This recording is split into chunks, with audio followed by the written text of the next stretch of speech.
ठीक। न्यू लक्ष्य एकेडमी पे आपका बहुत बहुत स्वागत है। कैसे हैं सभी लोग? बढ़िया होंगे और सही तैयारी चल रही होगी आप लोगों की सही तरीके से। और कामना करता हूं कि ये तैयारी और अच्छे तरीके से चलती रहेगी और आप अपनी मंजिल पे पहुंचोगे। हम आपको पहले बता चुके हैं, इससे पहले की जो वीडियो है उसमें आपको संवैधानिक विकास में आपके 1773, 1781 और 1784 का एक्ट हम उसमें भली भांति समझा चुके हैं। तो बच्चों मैं यहाँ पे एक बात बहुत अच्छे से बताने जा रहा हूँ, उसको बड़े ध्यान से समझने की जरूरत है, क्योंकि आपको एग्जाम निकालना है। सिर्फ आपको एक ही एग्जाम नहीं निकालना है। जिंदगी में विकास करना मानव का स्वाभाविक गुण है। मानव ये सोचता है कि हमारे पास आज ये चीज है तो कल को ये चीज होनी चाहिए, तभी तो ये सारा विकास देख रहे हो आप। इसी प्रकार से हम, कोई भी तैयारी करने वाला बच्चा है, आज को कोई छोटी सी छोटी जॉब प्राप्त कर लेता है तो कल को उसे लगता है कि मैं कुछ और बड़ी जॉब प्राप्त करूं, और उसको करना भी चाहिए। एक जगह बैठ जाना, एक ही जॉब में लग जाना, ये इसको विकास नहीं बोलेंगे। अगर हमारे पास क्षमता है, हर चीज है, तो हम उस चीज का पूरा उपयोग करें। और यदि हम उस चीज का उपयोग करेंगे तो हम आगे बढ़ते चले जाएंगे। क्योंकि हो सकता है आपके अंदर वो क्षमताएं हैं जो समाज को जरूरी हो, इस देश को चलाने के लिए आवश्यक हो। अगर आप उन क्षमताओं का सही तरह से उपयोग करेंगे तो इससे समाज का भला होगा, आपका तो भला हो ही जाएगा, इससे समाज का भी भला होगा, इस देश का भी भला होगा। अगर कोई आदमी एसएससी एग्जाम पास करता है और कोई एक छोटी सी जॉब प्राप्त कर लेता है और कल को वो और अच्छी तैयारी करके आईएएस ऑफिसर बन जाता है, तो उसमें क्षमता है, नई एज है, नई उमंग है, तो उससे देश का विकास होगा। तो इस ध्यान में रखते हुए मैं आपको एक बात बताता हूं। पढ़ाई का कई तरीका होता है। कभी जैसे कोई एग्जाम आपके 2 महीने बाद आ रहा है तो आप कहेंगे सर शॉर्ट में करा दो, मोस्ट मोस्ट करा दो, ऐसा करा दो जो आज ही खत्म हो जाए और कल को हम एग्जाम पास करें आए। तो ऐसा नहीं हो सकता। ये इसे कहते हैं तुक्का, कि हमने आपको 100 2 से 500 1000 2000 क्वेश्चन करवा दिए और वो उनमें से 30 40 50 क्वेश्चन आ भी गए बाय द वे, तो इसको तुक्का बोलते हैं। लेकिन जब आप एक लर्निंग प्रोसेस में चलते हो, सही तरीके से एक टाइम पीरियड में चलते हो और टाइम पीरियड के अकॉर्डिंग कोर्स को लेकर चलते हो, तो फिर एक तीर से दो निशाने होते हैं और बहुत सारे आप जो है चीजें हासिल कर सकते हैं। तो मेरा कहना आपसे यह है कि जैसे जैसे मैं बता रहा हूं, जिनकी एज अभी 18 साल से हुई है या 18 साल से कम है या 19 साल के हुए, तो उनके पास 2 या 3 साल ऐसा पीरियड है कि वो बहुत अच्छे विस्तार पूर्वक अगर तैयारी करें सही तरीके से, तो कोई भी एग्जाम आगे जाकर के अच्छे से हासिल कर सकते हैं। अगर वो इस सुनहरे मौके को, इस गोल्डन पीरियड को अगर शॉर्ट ट्रिक में लगा देंगे कि 6 महीने कर लिया, 5 महीने कर लिया, तो ज्यादा कुछ हासिल नहीं होगा जीवन में। आपको छोटा कुछ मिल सकता है, लेकिन होगा यह कि जब आप कुछ बड़ा हासिल करना चाहेंगे तो पीछे मुड़कर देखना पड़ेगा, और पीछे मुड़कर जब आपको देखना पड़ेगा तो कहीं ना कहीं ये लगेगा कि हमने ये गलती कर दी। आपने कभी, एक छोटी सी बात में आपको थोड़ा सा समय ले रहा हूं आज, क्योंकि जीवन की बहुत उपयोगी चीज है ये, इसको बताना मेरा कर्तव्य है और आपका समझना चाहिए ये बात। कभी कभी आपने देखा है कि, बड़े एग्जाम की बात बता रहा हूं, छोटे स्तर से लेके चलता हूं, कि मैंने बहुत सारे लोगों को देखा है कि वो एसएससी की जॉब कर रहे हैं, सीजीएल वगैरह उन्होंने पास किया और वो उनका एक जॉब लग गया, वो भी अच्छा जॉब है। और आप जान सकते हो जॉब में करते हुए कितना समय मिलता है? ज्यादा समय नहीं मिलता। लेकिन उन्होंने आईएएस का एग्जाम दिया, वो क्लियर किया।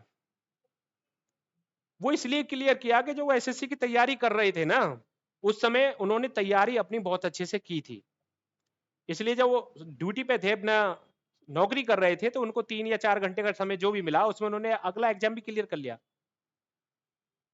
क्योंकि उन्होंने पहले अपनी तैयारी बहुत ही अच्छे तरीके से की है, इसलिए हासिल किया उन्होंने मुकाम।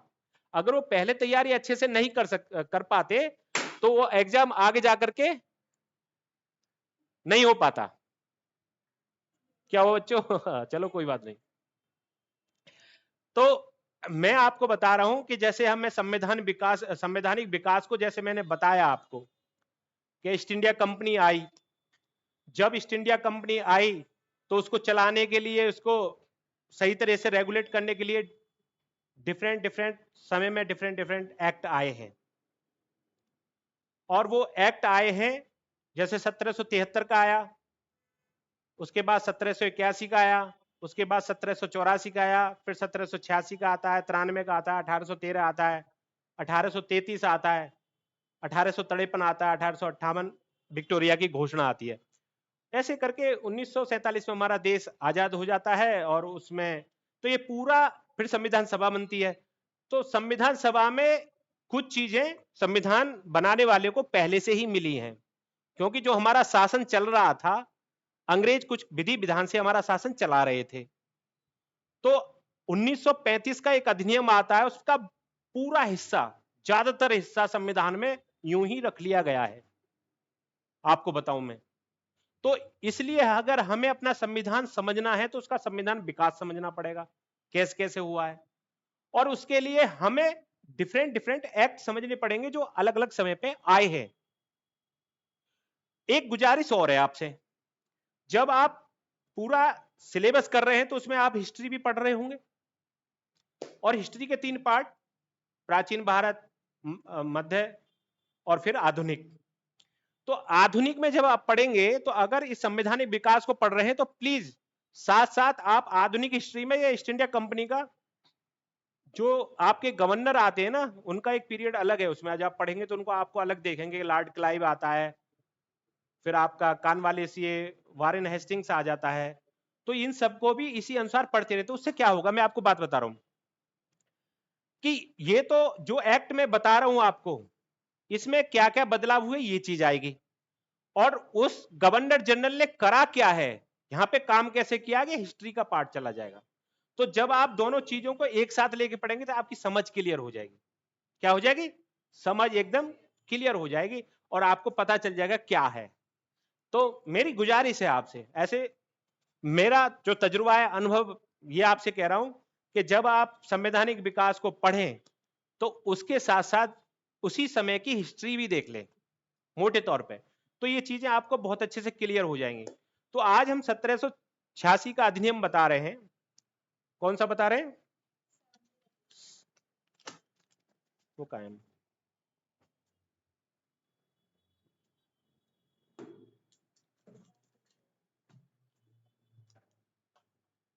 है, देखो बहुत छोटा सा है।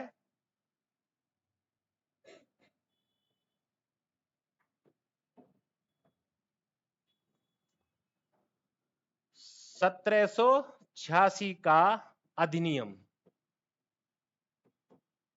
डाल लो बेटा हेडिंग। इसमें 2 ही बातें हैं बस, ज्यादा बातें नहीं है इसके अंदर। आपको मैं बता रहा हूं कि जितने भी अधिनियम है ना 1753 तक, 1700 ओ सॉरी 1853 तक सारे चार्टर अधिनियम है। चार्टर जो अधिनियम होता है, चार्टर जहां लिखा होता है, उसका मतलब होता है कि महारानी का निकला हुआ है, उस पर सिग्नेचर महारानी के द्वारा की, उसको बोलते हैं राजलेख, और राजलेख का मतलब होता है राजा का लेख। तो 1853 तक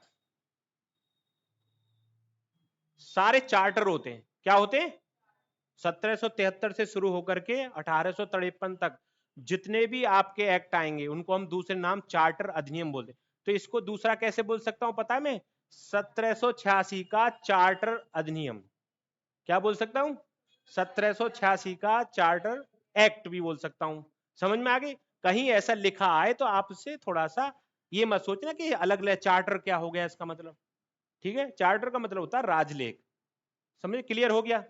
तो मैं यहां पे बता रहा हूं कि जब, मोटे तौर पे बता देता हूं कि जब 1784 का पिट्स इंडिया एक्ट आता है, आप वीडियो देख लें पहली, उसमें आपको एकदम क्लियर हो जाएंगी चीजें। तो उसमें बहुत सारे प्रावधान किए गए, कंपनी के व्यापारिक और राजनीतिक मामलों को अलग अलग कर दिया गया। किसमें? 1784 जो इससे पहले एक्ट है, उसमें कंपनी के जो व्यापारिक मामले थे कह दिया भाई ये आप ये करोगे, और राजनीतिक मामले अलग करके ये कह दिया भाई आप ये काम करोगे, और एक दूसरे के काम में कोई दखल नहीं दे। समझ गए? तो यहां पर जो व्यापारिक मंडल है, जो व्यापार करने के लिए जो बनाया गया, उसको बोलते हैं निदेशक मंडल। क्या बोलते हैं? 1784 के में समझा दिया गया, उसको बोला निदेशक मंडल। और जब दूसरा मंडल था जो राजनीति के लिए उत्तरदायी था, वो कर दिया बोर्ड ऑफ कंट्रोल, मतलब नियंत्रक मंडल। उसमें 6 सदस्य होते थे, उसमें वीडियो में आप देखोगे अच्छे से क्लियर हो जाएगा। तो उस अधिनियम की जितनी भी बातें थी, 1784 के अधिनियम की जो बातें थी, उनको सही से लागू करने के लिए ये 1786 का अधिनियम आया है। किसके लिए आया है 1786 का अधिनियम? कि जो 1784 और उससे पहले के जितने भी एक्ट हैं वो सही से लागू नहीं हो पा रहे थे, किसी कारणवश सही से लागू नहीं हो पा रहे थे, कुछ कमियां देखी गई। तो उन कमियों को दूर करने के लिए 1786 का अधिनियम आया है। और मोटे तौर पे बता दूं आपको, मोटे तौर पे बस इतना सा है कि कंपनी को उस समय एक ऐसे अधिकारी की जरूरत थी जो बहुत काबिल हो और डिसीजन लेने में बहुत सक्षम हो। ऐसे अधिकारी की जरूरत महसूस हो रही थी। तो ऐसा अधिकारी कौन था उस समय? Lord Cornwallis. तो लॉर्ड कॉर्नवालिस यहां आने से पहले अमेरिका था। कहां था? अमेरिका था।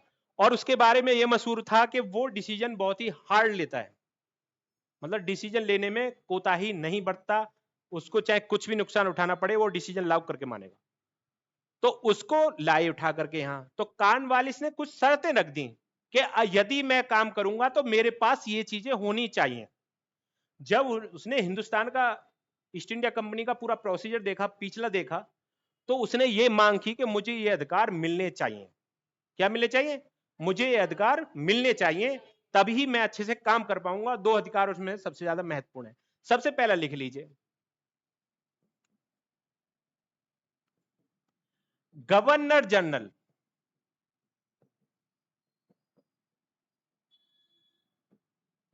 किसी विशेष परिस्थिति में, विशेष परिस्थिति जानते, पोजीशन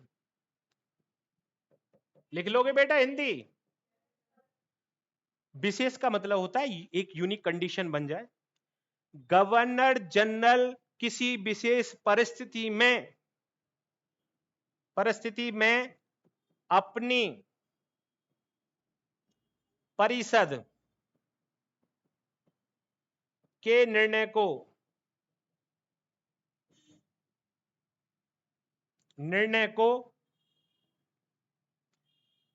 मानने से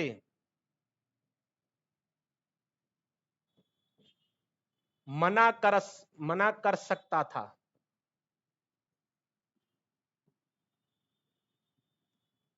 ये जो तैयारी की बात बता रहा हूं मैं, ये है आपका बड़े एग्जाम का पर्पस से। छोटा एग्जाम इसमें अपने आप क्लियर हो जाएगा, क्योंकि जब आप सब कुछ जान लेते हैं तो उससे चीजें छूटती नहीं है। ठीक है ना? ये थोड़े इस प्रकार से समझ लो, जितना दरोगा जी को ज्ञान है आईपीसी सीआरपीसी का, उससे कम कांस्टेबल को होता है। ठीक है ना? तो आप जब बड़े पद पे जाते हो तो आपको ज्यादा ज्ञान होता है, छोटा है तो अपने आप क्लियर हो जाएगा। तो आप यहां देखिए 1786 के अधिनियम में कॉर्नवालिस ने कहा कि मुझे वो ताकत चाहिए कि कहीं ना कहीं यदि मैं देखता हूं कि मेरी गवर्नर परिषद जो है वो कोई ऐसा कानून लागू करवाना चाह रही है जो मैं नहीं समझता कि वो सही हो। इससे पहले क्या होता था कि गवर्नर जनरल परिषद में कितने सदस्य होते थे? 4 होते थे, फिर 3 कर दी गए। 1784 में 3 कर दी गए। तो 3 लोगों ने बहुमत बना लिया एक साथ मिलकर के, तो वो काम करना पड़ेगा, गवर्नर जनरल को करना पड़ेगा, नहीं करना? तो इन्होंने कहा कि मुझे ये लिखित में चाहिए कि यदि गवर्नर जनरल परिषद कोई कानून बनाती है और मुझे लगता है कि वो ठीक नहीं है, तो मैं उसको डिनाई कर दूं, अस्वीकार कर दूं उसको, नहीं मैं नहीं मानना। ठीक है? इसका मतलब ये है, और ये उनको दिया किसके थ्रू दिया? 1786 के अधिनियम से। यहां पे एक और लिख लो आगे अगली लाइन, इसी में मना कर सकता था और अपना निर्णय लागू कर सकता था।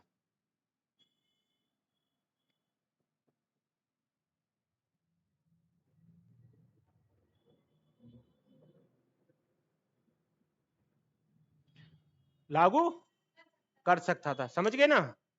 तो लॉर्ड कॉर्नवालिस, मैं यहां पे काम बता रहा हूं आपके, लॉर्ड कॉर्नवालिस को जितना भी न्यायिक सुधार के लिए जाना जाता है, उसने अपने नाम से कॉर्नवालिस कोड बनाया है। कोड का मतलब जानते हो? कोड मतलब होता है संहिता। कोड कोड होता है ऐसा एक बुक, ऐसी जगह जहां पर नियम कायदा कानून लिख दिए गए हैं, बना दिए गए हैं, समझ रहे हो ना, उसको कोड बोलते हैं। क्लियर होगी बात? क्लियर हो रही नहीं हो रही? आज कहां पे हो? गर्मी लग रही है चलो ठीक है ना। अब आपको बता दूं, यहां पे इन्होंने बहुत सुधार किए ब्रिटिश शासन प्रणाली में। पहला तो यह इन्होंने मांगा था, क्योंकि हार्ड आदमी थे डिसीजन लेने में, तो इन्होंने अपनी ताकत मान ली, या तो मेरे अनुसार बनाओगे, नहीं तो मैं अपने हिसाब से कार्य करूंगा। तो जैसे आप एसपी का पद देखते हो ना, आप सुप्रिटेंडेंट ऑफ पुलिस, सबसे पहले इन्होंने ही बनाया था उसे। जिले में सबसे बड़ा पद इन्होंने बनाया एसपी, सुप्रिटेंडेंट ऑफ पुलिस। दूसरा, पहले इनके टाइम से पहले, मैं इनकी थोड़ी बात बता रहा हूं जो इन्होंने इस शक्ति को लेकर के काम किए हैं। ये हिस्ट्री का पार्ट है, जो मैं बता रहा हूं ना, ये हिस्ट्री का पार्ट है, हिस्ट्री में पढ़ोगे आप, ये इसका पार्ट नहीं है, लेकिन तुम्हें समझा रहा हूं कि इन्होंने कैसे कैसे उसका यूज किया। एक व्यापारिक संगठन, वो बोर्ड होता था, व्यापारिक बोर्ड, जो बिजनेस देखता था। क्या देखता था? किससे बिजनेस करना है, क्या करना है, ये करना है। उसमें 11 सदस्य होते थे, उनकी संख्या कम करके इन्होंने 5 कर दी। किसी कारणवश उन्हें लगा कि 11 आदमियों से काम सही नहीं हो पा रहा है, तो इनकी संख्या थोड़ा घटाओ, तो कम कर दी। ये हिस्ट्री का पार्ट है, ये इनके काम बता रहा हूं जो काम किए हैं। दूसरी बात, फौजदारी मामलों के लिए एक जज होता था अलग, और जितने भी वैसे राजस्व वसूलना हो उसके लिए कलेक्टर होता था जिले में। समझ रहे हो? तो इन्होंने क्या काम करा, उस जज को और कलेक्टर को एक ही बना दिया। क्या कर दिया? उस कलेक्टर को, जो कलेक्टर होता था, और दूसरा जो जज होता था, उन दोनों को क्या बना दिया? एक ही कर दिया। और फिर यहां से जिला अधिकारी जो पद है, डिस्ट्रिक्ट मजिस्ट्रेट का पद आता है यहां से आगे। आज जो आप देखेंगे ना डिस्ट्रिक्ट मजिस्ट्रेट देखेंगे आप जाके राज्य में, जिले में एक होता है district magistrate, all in all, पूरे जिले की व्यवस्था को देखने वाला। तो जब वो न्यायिक मामले देखता है जज से संबंधित, तो उसको कहते हैं डिस्ट्रिक्ट मजिस्ट्रेट। क्या बोलते हैं? मजिस्ट्रेट। और जब वो राजस्व वसूलने के काम करता है, उसको कहते हैं कलेक्टर। क्या बोलते हैं? कलेक्टर। कलेक्टर का मतलब है कलेक्ट करने वाला, इकट्ठा करने वाला। समझ गए? तो इसके काम बता रहा हूं जो इसका पार्ट नहीं है, ये हिस्ट्री का पार्ट है। लेकिन मैं आपको बता दिया कि जब इन्होंने ये चीज मिली तो इन्होंने काम किए हैं, और इनको न्यायिक सुधार के लिए जाना गया है। इन्होंने न्यायिक सुधार किए बहुत सारे। एक अपनी जॉन विलियम इनके साथ थे, जॉन विलियम से मिलकर इन्होंने एक संहिता बनाई जिसको कहा गया कॉर्नवालिस कोड। समझ गए? तो हिस्ट्री में जब एक पार्ट आप हिस्ट्री पढ़ोगे मॉडर्न इंडिया की, तो ये चीजें वहां जाकर के क्लियर हो जाएंगी। अगर इसी में मैं लागू कर दूंगा तो क्या होगा? संविधान न जाकर के हम हिस्ट्री में भी चले जाएंगे। तो मोटे तौर पे मैंने एक बात आपको बता दी है कि 1786 का अधिनियम आया, तो ये क्यों आया है? सिर्फ कॉर्नवालिस को पावरफुल बनाने के लिए आया था, क्योंकि उनकी जो बात थी वो ये था कि मैं अपने हिसाब से काम करूंगा, और वो चाहते थे कि बहुत ही कि प्रबल तरीके से काम हो। तो इन्होंने इस एक्ट की मांग की और इसमें इनका संशोधन किया गया। इसमें पहले ही कह दिया गया है कि इस एक्ट के अनुसार गवर्नर जनरल से कहा गया कि विशेष परिस्थितियों में से लगे कि यह निर्णय ठीक नहीं है परिषद का, तो उसको बीटो कर सकता है। इसको बीटो भी बोलते हैं, बीटो करना है मना कर देना। और उसे लग रहा है कि ये कानून चलना चाहिए, ये कानून गलत है, लेकिन मैं जो मान रहा हूं वो होना चाहिए, तो वो अपने निर्णय को लागू भी कर सकता था। क्लियर हो गया? दूसरी बात, दूसरा और लिख लो, इसमें 2 ही पॉइंट है बस।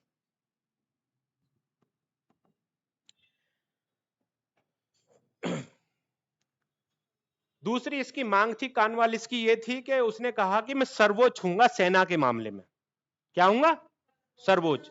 मैं जो आदेश दूंगा वो मान्य होगा, मैं सर्वोपरि हूंगा। तो इसमें कहा गया, इस एक्ट में लिखो, गवर्नर जनरल को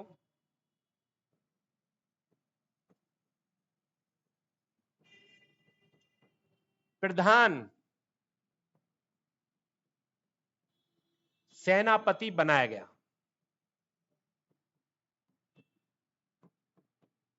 और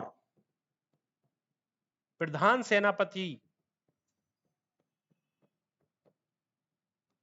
लिख लो बेटा, और प्रधान सेनापति की सारी शक्तियां इसको दी गई।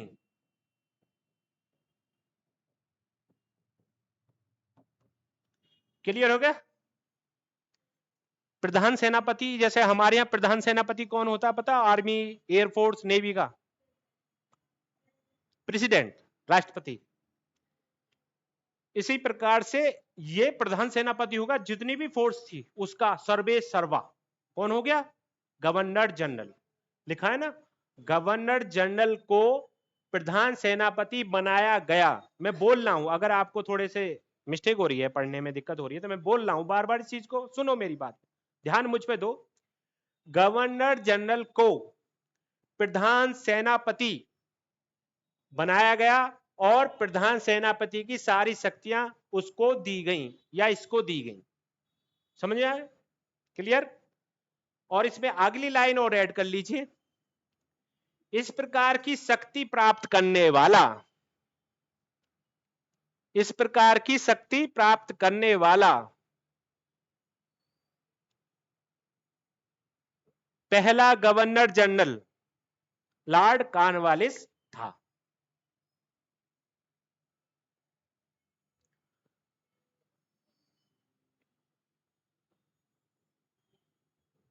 लॉर्ड कॉर्नवालिस, यही लॉर्ड कॉर्नवालिस, इतनी देर से कॉर्नवालिस, लॉर्ड कॉर्नवालिस। समझ में आ गया? दो पॉइंट है इसके महत्वपूर्ण, बस इसके अंदर बहुत छोटा सा है। एक्चुअली ये एक्ट जो है इसमें थोड़ा सा प्रावधान किया गया, ये जो मैंने क्यों आवश्यकता पड़ी ये भी बता दिया है। सबसे पहले आपको बताऊं बच्चों, ये बहुत समझदारी की चीज है जो मैं बता रहा हूं आपको, कि किसी भी चीज को पढ़ने के लिए सबसे पहले आप उसका कारण जान जाओ। कारण क्या है, क्यों? अगर आप इस चीज को जान गए ना, तो फिर आपको यह रटने की और याद करने की जरूरत नहीं है। मैंने बताया था ना, एक छोटी सी बात बता रहा हूं, ध्यान से सुनो। ये चीज मैंने कई बार बताई कि सड़क पे कोई नया सा कपड़े पहन के जा रहा, बहुत अच्छा लग रहा है, हम कितने लोगों को देखते हैं, हम याद तो रख नहीं पाते, घर से निकले हैं हम, और हम कभी याद नहीं रखते कितने लोग हमारी आंखों से गुजरते हैं। लेकिन किसी व्यक्ति ने हमसे कह दिया कि सर जी आपका शर्ट और पैंट बहुत अच्छा लग रहा है, तो कल हम उसको याद रख लेंगे, ये आदमी है भाई जो कह रहा था। समझ रहे बात? क्योंकि एक कारण बन गया, उसने मेरे कपड़ों की तारीफ की, तो मैं उसको दिमाग में रख लिया कि ये कारण था। तो इसी कारण से जब मैं आपको बता रहा हूं कि ये देखोगे ना, पढ़ोगे जब कि ये एक्ट आया क्यों, क्या आवश्यकता पड़ी इसकी आने की, तो ये चीज आपके माइंड में रहेगी, दिमाग में रहेगी। अगर आप इसको ऐसे ही कर लो, 1786 का अधिनियम 1786 में आया, क्या परिवर्तन हुए, ये अरे क्यों जरूरत पड़ी उसकी, तो ये कहानी बन जाएगी, और वो कहानी आपको याद रहेगी, वो कहानी आपने जी है। तो ये हर एग्जाम के लिए बता रहा हूं आपको, फंडा में बहुत अच्छा फंडा है। रटने से कोर्स पूरे नहीं होते, कितनी चीजें आप रट लोगे, बहुत सारा सिलेबस है, तो रट करके कोई चीज हासिल नहीं हो सकती। छोटा कोई एग्जाम है तो उसमें हो सकता है कि आपका तुक्का लग जाए, बहुत छोटे एग्जाम में। लेकिन मैं कहता हूं जैसी आपकी क्षमता है और जैसे आप में हिम्मत है, तो आप बड़े स्तर तक जाओ, उसके लिए विस्तार से पढ़ो, चीजों को अच्छे से पढ़ो, पकड़ते हुए सही से, जहां बात रख सको अपनी। तो ये दो मैंने बातें बता दी, क्लियर हो गए होंगे आपको अच्छे से। तो 1786 का जो एक्ट है मोस्टली यहीं पे खत्म हो जाता है, दो बातें उसमें की गई थी। और आपको एक और बात बता दूं, ये क्वेश्चन कभी कभी आ जाता है कि जितने भी गवर्नर जनरल हुए, बाद में वायसराय बोला गया इनको, गवर्नर जनरल को 1858 से, कब से भाई? 1773 में तो गवर्नर जनरल का पद बना था, अगर आप थोड़े से जागरूक हैं तो पहचान गए होंगे मेरी बात को। जब 1773 का एक्ट मैंने पढ़ाया था, और आप उसे दोबारा से देखोगे वीडियो में हमारी में, तो आपको लगेगा कि 1773 में पहली बार गवर्नर को गवर्नर जनरल बनाया गया, और वो वारेन हेस्टिंग था। और ये कब तक रहता है गवर्नर जनरल? 1853 तक। 1853। 1853 के बाद में आता है आपको 1858 का भारत शासन अधिनियम, जो होते हैं विक्टोरिया घोषणा। क्या होती है? विक्टोरिया की घोषणा। तो उसमें मोटी सी बात आगे की बता रहा हूं। इस गवर्नर जनरल को क्या बोला जाता है फिर? वायसराय। क्या बोला जाता है? वायसराय। वायसराय का मतलब क्या होता है? रानी का प्रतिनिधि। क्या मतलब होता है? जैसे वायसराय शब्द जो है ना, इसका मतलब होता है रानी का प्रतिनिधि। क्योंकि फिर रानी का सीधा शासन हो गया था भारत पे 1858 में। आगे जब हम पढ़ाएंगे तो उसमें जाके क्या हो जाता। अभी तो ईस्ट इंडिया कंपनी के अंडर चल रहा है सब कुछ, और ईस्ट इंडिया कंपनी किसके अंडर चल रही है? ब्रिटेन के अंदर।